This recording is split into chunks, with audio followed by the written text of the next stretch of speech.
नमस्कार, पेश आज का न्यूज पॉइंट में विज्ञान प्रकाश। मैं शिवराज सिंह चौहान जो कि मध्य प्रदेश के मुख्यमंत्री हैं, हाल में उनका एक इंटरव्यू कर रहा था और शिवराज सिंह चौहान से लाजमी है कोई भी जर्नलिस्ट अगर किसी बीजेपी के बड़े नेता का इंटरव्यू करेगा तो उनसे सवाल पूछेगा, साहब आपका प्राइम मिनिस्ट्रियल कैंडिडेट कौन है। तो उन सवालों के एक जवाब में शिवराज सिंह चौहान ने क्या कहा वो मैं दोहराना चाहता हूं। शिवराज सिंह चौहान ने मुझसे कहा कि देखिए ये प्रश्न जो है ये अब मजाक बनता जा रहा है। और वाकई शिवराज सिंह चौहान जी, अगर आप इस कार्यक्रम को देख रहे हैं तो मैं आज कह रहा हूं कि मैं आपकी बात से इत्तेफाक कर रहा हूं, क्योंकि ये वाकई प्रश्न एक किस्म का मजाक बनता जा रहा है कि एनडीए की तरफ से, एक क्यूमुलेटिव एनडीए की तरफ से एक्चुअली प्राइम मिनिस्टरियल कैंडिडेट है कौन।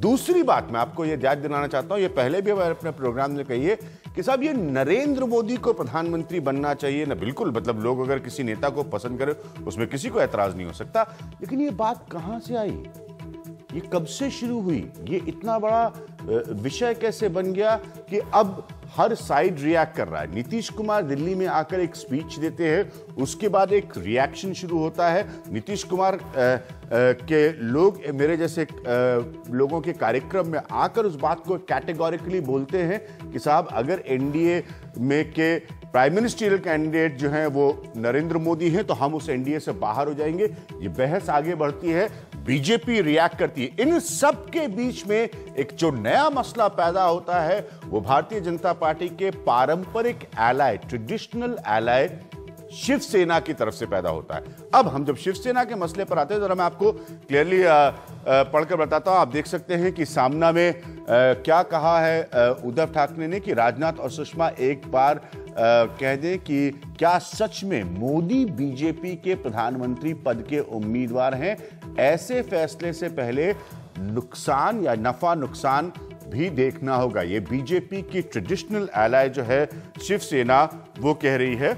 उसके बाद जरा ध्यान से देखिए कि किसी के आने से 5-10 सीटें बढ़ सकती हैं, लेकिन सालों पुराने साथी भी छूट सकते हैं और 5 से 25 सीटों का नुकसान हो सकता है। बड़ा बुनियादी से सवाल मैं पूछने वाला हूं यहां पर, क्या भारतीय जनता पार्टी के नेताओं ने शिवसेना के नेताओं से पहले नहीं बात की थी? क्या उनको नहीं पता था कि उनके सबसे पुराने एलाय की ओपिनियन क्या है? उसके बाद ये अर्जुन का रथ है और इसमें कई घोड़े हैं, हर घोड़े का महत्व है। उम्मीदवार तय करते हुए एनडीए को विश्वास में लेना होगा। उसके बाद एक कदम और आगे, ये तो बहुत ही दिलचस्प लाइन है कि पीएम पद को लेकर अगर एनडीए बिखरा तो एक वर्ल्ड रिकॉर्ड होगा। ये मतलब ये इसमें थोड़ा सा जैसे कहते हैं व्यंग है, थोड़ी सी चुटकी है इस में कि अगर ये वर्ल्ड रिकॉर्ड होगा। और उसके बाद एक स्टेटमेंट है जो नरेंद्र मोदी की अपनी पॉलिटिकल स्टांस को एंडोर्स करता है और वो है कि गुजरात दंगों के लिए नरेंद्र मोदी जिम्मेदार नहीं। बुनियादी मसला मेरा बड़ा क्लियर है कि ये कौन सी एनडीए मीटिंग है जिसका इंतजार किया जा रहा है। अब जरा फटाफट, मैंने पहले भी एक कार्यक्रम इस बात को रखा है, जरा मोदी और शिवसेना के रिश्तों की हम चर्चा करें। भाई क्यों प्रॉब्लम है ये, नरेंद्र मोदी से क्यों प्रॉब्लम है? पहली बात, जो शिवसेना की अपनी पारंपरिक सियासत है उसकी वजह से हिंदू हृदय सम्राट का तमगा नहीं जाना देना चाहते। बाल ठाकरे जी जब नहीं रहे तो आप सबको याद है कि बड़े बड़े जो पोस्टर्स लगे मुंबई में उसमें उन्हें हिंदू हृदय सम्राट के नाम से संबोधित किया गया था, जो पहले भी उन्हें संबोधित किया गया है।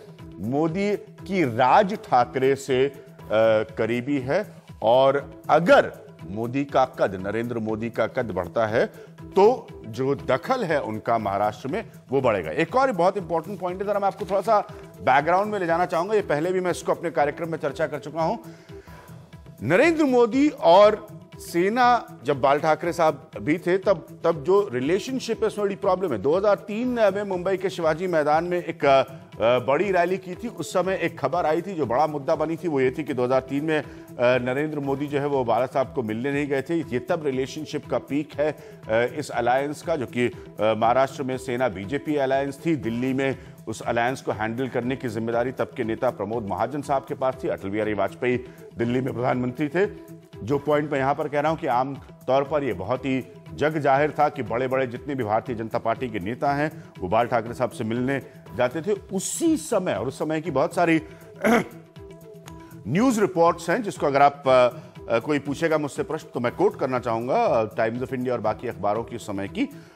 शिवसेना से हल्की सी दूरी, ये नरेंद्र मोदी के परिप्रेक्ष्य में कह रहा हूं, इसको भारतीय जनता पार्टी से नहीं जोड़ रहा है, वो बढ़ी 2008 में भी एक मुंबई में बड़ी रैली हुई। अगर आपको तस्वीरें विविधता से याद हों तो उसमें बहुत क्लियर होता था कि सेना बीजेपी के अलायंस की, ग्रैंड अलायंस की एक बड़ी रैली होती थी शिवाजी पार्क में, जिसको प्रिसाइड करते थे बाल ठाकरे, और उसमें बीजेपी के तमाम बड़े नेता शामिल होते थे। 2012 में यह हाल की घटना है, मुंबई में बीजेपी के कार्यकारिणी के बाद जो है एक मोदित्व को स्टैब्लिश करने वाली बड़ी रैली थी। तो ये थोड़ा सा बैकग्राउंड में जल्दी से दे रहा था इन सारी बातों को लेकर, ये बहुत इंटरेस्टिंग है। अब एक और पॉइंट ये भी बहुत जरूरी यहां पर दिखा ना कि सुषमा स्वराज को लेकर, ये भी मैं आपको यहां पर क्लैरिफाई कर दूं, जो शिवसेना का बयान है, मैं अपने डायरेक्टर से रिक्वेस्ट करूंगा अगर वो ग्राफिक्स मुझे, ये बहुत पुराना है। सुषमा स्वराज प्रधानमंत्री पद के लिए सबसे उपयुक्त उम्मीदवार हैं, वो सबसे काबिल और समझदार महिला हैं, वो बहुत अच्छा काम करेंगी।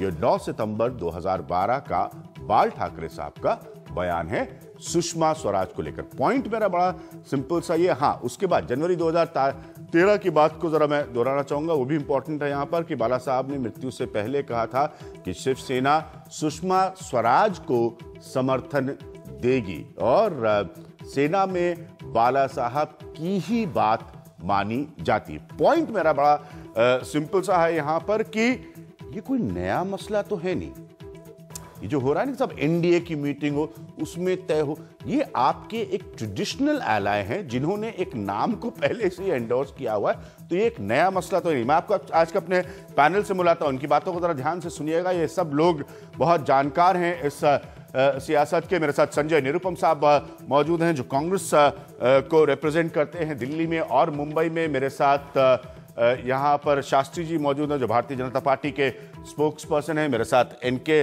वापस मौजूद हैं आज इस प्रोग्राम में संजय की तरह। मेरे साथ राकेश सिन्हा जी मौजूद है, बहुत अच्छे से आरएसएस को समझते हैं, एक प्रोफेसर हैं, और मेरे साथ इस कार्यक्रम में एक जर्नलिस्ट मौजूद है। मेरे साथ प्रेम शुक्ल जी भी मौजूद हैं जो कि सामना, जो कि मुखपत्र है, उससे जुड़े हुए हैं। मेरे साथ राना अयूब है, वो भी वहां की पॉलिटिक्स को बहुत अच्छे से समझती है। पॉइंट बहुत क्लियर है, क्या एक नई बात हो रही है? इनके मैं आपसे शुरू करूंगा, पूरा एक बैकग्राउंड है। मेरा बुनियादी सवाल यहां पर यह है कि जो शिवसेना के मुखपत्र सामना में लिखा जा रहा है, कहा जा रहा है, जिसमें जैसे मैंने कहा हल्की सी चुटकी भी है कि अगर एनडीए टूट गई तो वर्ल्ड रिकॉर्ड होगा, ये सब बातें नई नहीं है। कौन सी मीटिंग का इंतजार हो रहा है तय होने के लिए? देखिए, जब आइडियोलॉजिकल बैंकरप्सी होती है हाँ। तो इस तरह के इश्यूज आते हैं कि प्राइम मिनिस्टर कौन बनेगा कौन नहीं बनेगा। हाँ। क्योंकि हकीकत यह है कि इन सारी पार्टीज में आइडियोलॉजिकल बैंकरप्सी जबरदस्त आ गई है। आज पैराडॉक्स ये है कि नरेंद्र मोदी को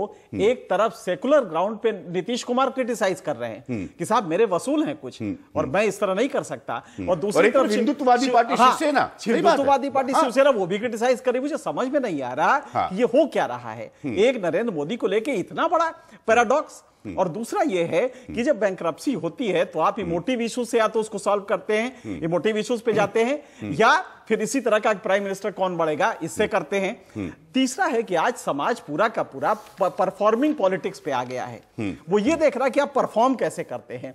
नरेंद्र मोदी का जो इस समय वर्चस्व आप देख रहे हैं सिर्फ इसलिए है कि वो व्यक्ति पॉलिटिकल क्लास में एक अकेला परफॉर्मर है, जिसकी वजह से उसके सारे पैरामीटर्स जो हैं वो परफॉर्मेंस बेस्ड हैं, लिहाजा एक एक्सेप्टेबिलिटी बढ़ती जा रही है। तो मुझे नहीं लगता कि इसमें कहीं भी कोई प्रॉब्लम है इसकी कि नरेंद्र मोदी को एक्सेप्ट किया जाए कि नहीं। सिर्फ दिक्कत यह है कि कोएलिशन ये चाहता है कि टर्म डिक्टेट नरेंद्र मोदी के केस में एक तो आए नहीं, और अगर आए तो टर्म डिक्टेट हम कर। उसका सीधा सा वजह है कि लगातार बीजेपी का जो अपनी ताकत थी वो पिछले 11 सालों में उसने लगातार खोई है, 1998 से 2009 तक, और अभी मुझे नहीं लगता है कोई बहुत उम्मीद है। तो इसका सीधा मतलब है कि सपोर्ट बेस जब इरोड होता है तो इस तरह आपके जो अलायंस पार्टनर हैं वो आप पे भारी पड़ने लगते हैं, जिसका साफ ये दिखाई